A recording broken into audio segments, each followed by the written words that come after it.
Here's where it gets really interesting.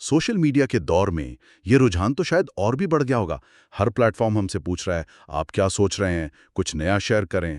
بالکل، یہ آزمائش ہر ایک کے لیے ہے. Social media platforms, Facebook, Twitter, Instagram, یہ سبھی مسلسل ہمیں بولنے، شیئر کرنے اور اپنے آپ کو پیش کرنے کی ترغیب دیتے ہیں. ہاں نا. یہ ایک نہ ختم ہونے والی خالی جگہ ہے جو ہم سے خیالات مانگتی ہے، تصاویر مانگتی ہے، کہانیاں مانگتی ہے. ٹیکنالوجی ہمیں مسلسل بات کرنے پر اکسا رہی ہے. اور نفسیاتی طور پر دیکھیے، جب ہم کسی نئی یا مشکل چیز کا آغاز کرتے ہیں تو ہم اکثر پرجوش ہوتے ہیں یا گھبرائے ہوئے ہوتے ہیں.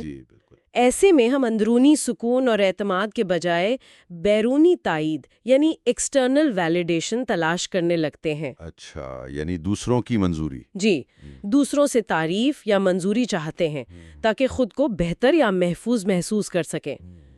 ہم سب کے اندر ایک حصہ ہوتا ہے جسے انا یا ایگو کہہ لیں، جو کم سے کم محنت کر کے زیادہ سے زیادہ عوامی توجہ اور کریڈٹ حاصل کرنا چاہتا ہے. اور عام طور پر سوشل میڈیا پر جو تصویر پیش کی جاتی ہے وہ بھی تو اکثر غیر حقیقی ہوتی ہے نا؟ ہے نا؟ بالکل. زیادہ تر لوگ اپنی کامیابیوں اور خوشیوں کا ہی ذکر کرتے ہیں. دیکھو سب کتنا اچھا چل رہا ہے. یہ کم ہی سننے کو ملتا ہے کہ میں ڈرا ہوا ہوں یا مجھے مشکلات پیش آ رہی ہیں. یہی تو مسئلہ ہے. یہ کارکردگی، یہ پرفارمنس جو ہے، یہ حقیقی جد و جہد کو چھپا لیتی ہے. صحیح. اور یہ صرف سوشل میڈیا کی بات نہیں. ایک اور مثال جو مواد میں دی گئی ہے وہ ایملی گولڈ کی ہے، جو ایک لکھاری ہیں. ہاں، وہ لکھاری جنہیں ایک بڑا ایڈوانس ملا تھا ناول لکھنے کے لیے. جی بالکل. 6 ہندسوں کا بک ڈیل تھا، لیکن وہ لکھنے سے قاصر تھیں. ہاں، اور وجہ کیا بتائی گئی؟ کہ وہ انٹرنیٹ پر بہت زیادہ وقت گزار رہی تھیں، ٹمبلر، ٹویٹر وغیرہ پر. وہ خود کو یہ کہہ کر تسلی دیتی تھیں کہ وہ اپنا برانڈ بنا رہی ہیں، یا بلاگنگ بھی تو تخلیقی کام ہے. گویا اصل کام کرنے کے بجائے اس کے ارد گرد کی سرگرمیوں میں الجھ گئی تھیں. بالکل. ہاں، وہ خود کو جواز فراہم کر رہی تھیں. نتیجہ یہ ہوا کہ جس ناول پر انہیں کام کرنا چاہیے تھا وہ 1 سال تک رکا رہا. 1 سال؟ جی، یہ اس بات کی عمدہ مثال ہے کہ اصل مشکل کام، چاہے وہ لکھنا ہو، کوڈنگ ہو، کوئی کاروبار شروع کرنا ہو یا کوئی ہنر سیکھنا ہو، وہ اکثر تکلیف دہ ہوتا ہے، غیر یقینی ہوتا ہے. صحیح. حال ہی میں کتاب بھی شائع ہوئی ہے ورکنگ آن مائی ناول کے نام سے، جو ایسے لکھاریوں کی سوشل میڈیا پوسٹس کا مجموعہ ہے جو بظاہر اپنے ناول پر کام کرنے کے بجائے اس کے بارے میں پوسٹ کر رہے تھے. اچھا، تو یہ آسان راستہ اختیار کرنے کی طرف ایک جھکاؤ ہے. ایسا لگتا ہے جیسے ہم سمجھتے ہیں کہ اگر ہم خاموش ہیں تو شاید ہم کمزور ہیں یا پیچھے رہ گئے ہیں. جی، خاص طور پر آج کی دنیا میں جہاں ہر کوئی اپنی موجودگی کا احساس دلانے کی کوشش کر رہا ہے. نظر انداز ہونا انا کے لیے تو شاید موت کے مترادف لگتا ہے. یہ ایک بہت بڑی غلط فہمی ہے. حقیقت میں خاموشی میں بہت طاقت ہے، خاص طور پر جب آپ کسی اہم سفر کا آغاز کر رہے ہوں. مشہور فلسفر کیرکیگارڈ نے اس خطرے سے آگاہ کیا تھا. انہوں نے کہا تھا کہ محض گپ شپ حقیقی گفتگو سے پہلے آتی ہے، اور جو کچھ ابھی سوچ میں ہے اسے بیان کر دینا عمل کو پہلے ہی روک کر کمزور کر دیتا ہے. کمزور کر دیتا ہے. جی، دس ریزز این امپورٹنٹ کوسچن. یہ باتیں اتنی خطرناک کیوں ہیں؟ کیوں یہ عمل کو کمزور کر دیتی ہیں؟ شاید اس لیے کہ کوئی بھی باتیں کر سکتا ہے. اپنی تشہیر کرنا، منصوبے بیان کرنا، یہ تو آسان ہے. تو پھر نایاب اور قیمتی چیز کیا رہ جاتی ہے؟ نایاب چیز خاموشی ہے. جان بوجھ کر خود کو غیر ضروری گفتگو سے باہر رکھنے کی صلاحیت. صحیح. بغیر بیرونی تائید کے اپنے راستے پر قائم رہنے کی ہمت. یہ کمزوری نہیں بلکہ اعتماد اور اندرونی مضبوطی کی علامت ہے. جو لوگ واقعی کچھ بڑا کر رہے ہوتے ہیں نا، وہ اکثر شور نہیں مچاتے. کیا اس خاموشی کے کچھ ٹھوس عملی فائدے بھی ہیں؟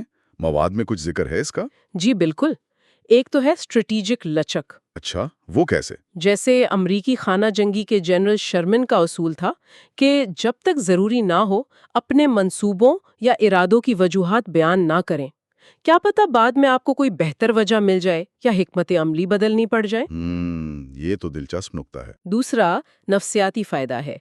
قدیم یونانی شاعر ہیسیوڈ نے کہا تھا کہ انسان کا بہترین خزانہ کم گو زبان ہے. کم بولنا آپ کو ذہنی طور پر مرکوز رکھتا ہے. ٹھیک. ایک اور زبردست مثال بو جیکسن کی ہے، جو بیس بال اور امریکن فٹ بال دونوں کے عظیم کھلاڑی مانے جاتے ہیں۔ جی سنا ہے ان کا نام۔ کالج میں انہوں نے عزم کیا کہ وہ ہائزمن ٹرافی جیتیں گے اور NFL ڈرافٹ میں پہلے نمبر پر منتخب ہوں گے۔ جانتے ہیں انہوں نے یہ بلند عزائم کس کو بتائے؟ کس کو؟ کوچ کو؟ والدین کو؟ نہیں، صرف اپنی گرل فرینڈ کو۔ صرف گرل فرینڈ کو؟ واہ! جی، باقی سب کے لیے یہ خاموش محنت تھی۔ یہ تو حیران کن مثالیں ہیں۔ تو اس کے پیچھے نفسیات کیا کام کر رہی ہے؟ آخر کیوں باتیں کرنا عمل کے لیے درکار توانائی کو ختم کر دیتا ہے؟ اس کے کئی وجوہات ہیں۔ ایک تو یہ کہ باتیں کرنا اور عمل کرنا دونوں ایک ہی قسم کے ذہنی وسائل استعمال کرتے ہیں۔ اچھا۔ تحقیق سے پتہ چلتا ہے کہ اگرچہ اپنے مقاصد کا تصور کرنا، ویژولائزیشن، وہ مفید ہو سکتا ہے، لیکن ایک حد سے زیادہ اس کے بارے میں سوچنا یا خاص طور پر اس کے بارے میں باتیں کرنا، وربلائزیشن جسے کہتے ہیں، جی۔ وہ دماغ کو یہ تاثر دے سکتا ہے کہ آپ پہلے ہی اس مقصد کے حصول کی طرف بڑھ چکے ہیں۔ گویا دماغ بات کو کام سمجھنے لگتا ہے۔ تو بات کر کے ہی تسکین مل جاتی ہے؟ بالکل، یہاں تک کہ کچھ مطالعات سے یہ بھی معلوم ہوا ہے کہ مشکل مسائل حل کرتے وقت خود سے اونچی آواز میں بات کرنا بھی آپ کی بصیرت یعنی انسائٹ اور کامیابی کے امکانات کو کم کر سکتا ہے۔ اچھا، تو گویا صرف بات کرنے سے ہی ہمیں ایک قسم کی تسکین مل جاتی ہے، جو پھر اصل کام کرنے کی جو تحریک ہے اسے کم کر دیتی ہے؟ بالکل، جب آپ کسی منصوبے کے بارے میں بہت زیادہ باتیں کرتے ہیں، لوگوں کو بتاتے ہیں، وضاحتیں دیتے ہیں، تو آپ کو لگنے لگتا ہے کہ آپ نے کافی کوشش کر لی ہے۔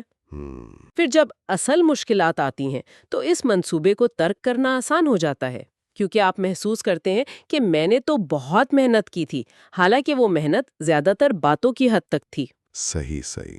کام جتنا مشکل اور غیر یقینی ہو، اتنی ہی زیادہ باتیں کرنا مہنگا پڑتا ہے، کیونکہ یہ ہمیں حقیقی حساب سے دور لے جاتا ہے۔ اور وہ توانائی بھی ضائع ہوتی ہے؟ جی، یہ اس توانائی کو ضائع کر دیتی ہے جس کی ہمیں اسٹیفن پریسفیلڈ کی بیان کردہ مزاحمت یا ریزسٹنس پر قابو پانے کے لیے ضرورت ہوتی ہے۔ مزاحمت یہ کیا ہے؟ مزاحمت سے مراد وہ اندرونی قوت ہے جو ہمیں اہم تخلیقی کام کرنے سے روکتی ہے۔ یہ شک کی شکل میں آتی ہے، خوف کی، ٹال مٹول کی شکل میں ظاہر ہوتی ہے۔ اچھا، سمجھ آئی۔ کامیابی کے لیے آپ کی پوری توجہ اور توانائی درکار ہوتی ہے، اور باتیں اس قیمتی توانائی کو خرچ ہونے سے پہلے ہی ختم کر دیتی ہیں۔ یہ مزاحمت والی بات تو بہت سے لوگوں کو جانی پہچانی لگے گی، خاص طور پر جو تخلیقی کام کرتے ہیں۔ تو جب ہم دباؤ میں ہوتے ہیں یا کام بہت زیادہ ہوتا ہے تو کیا باتیں کرنا ایک طرح کی غلط تھیراپی بن جاتا ہے؟ جیسے خود کو تسلی دینا کہ میں نے اس پر 4 گھنٹے بات کی، کچھ تو کیا نا۔ What's fascinating here is آپ نے بالکل صحیح پکڑا، یہ ایک طرح کا فرار ہے۔ فرار؟ جی، حقیقی کام کرنا، خاص طور پر جب وہ بڑا اور چیلنجنگ ہو، تو یہ ایک جد و جہد ہوتی ہے۔ یہ تھکا دینے والا، حوصلہ شکن اور کبھی کبھی خوفناک بھی ہو سکتا ہے۔ بالکل۔ اس عمل کے دوران ایک خلا یا وائڈ، ایک غیر یقینی کیفیت کا سامنا ہوتا ہے۔ مارلن برانڈو، جو خود بہت کم گو اداکار تھے، انہوں نے کہا تھا کہ خلا زیادہ تر لوگوں کے لیے خوفناک ہے۔ ہم اس بے چینی اور غیر یقینی کیفیت کو بھرنے کے لیے باتیں کرتے ہیں۔ تو گویا عظیم کام اس خلا کا سامنا کرنے سے، اس سے لڑنے سے پیدا ہوتا ہے، نہ کہ اس سے بھاگنے یا اسے باتوں سے بھرنے کی کوشش کرنے سے۔ بالکل۔ سو واٹ از دس آل مین؟ جب کسی کو ایک بڑا چیلنج درپیش ہو، چاہے وہ نیا کاروبار ہو، کوئی کتاب لکھنی ہو، کوئی مشکل پروجیکٹ ہو، تو کیا وہ باتوں میں پناہ ڈھونڈتا ہے یا خاموشی سے اس جدوجہد کا سامنا کرتا ہے؟ If we connect this to the bigger picture، یہی اصل سوال ہے۔ اور جب ہم ان افراد یا کاموں کو دیکھتے ہیں جو واقعی گہرا اور دیر پا اثر چھوڑتے ہیں، تو ان میں کچھ مشترک خصوصیات نظر آتی ہیں۔ مثلاً جو شخص واقعی نسل کی آواز ہوتا ہے، وہ خود کو یہ نہیں کہتا۔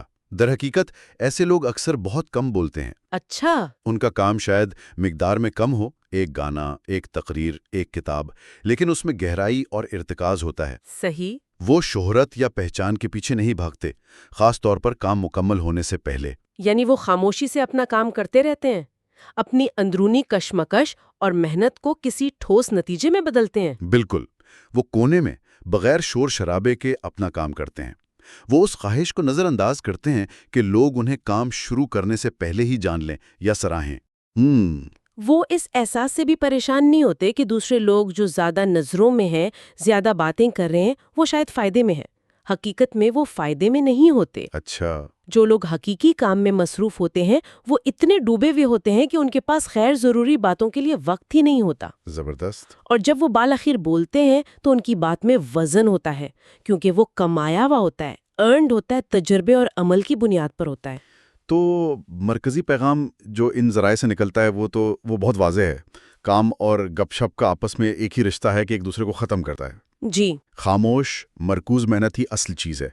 دوسروں کو آپس میں ایک دوسرے کی تعریفیں کرنے دیں، جبکہ آپ لیب میں، جم میں یا اپنے کام کی جگہ پر خاموشی سے محنت کر رہے ہوں۔ بالکل ٹھیک۔ ذرائع میں ایک جگہ بہت دلچسپ تمثیل استعمال کی گئی ہے۔ اس خوراک کو بند کریں، وہ جو آپ کے چہرے کے بیچ میں ہے، جو آپ کی اہم زندگی کی توانائی کو ختم کر سکتا ہے۔ دیکھیں کیا ہوتا ہے، دیکھیں آپ کتنے بہتر ہو جاتے ہیں۔ یہ ایک طاقتور نکتہ ہے۔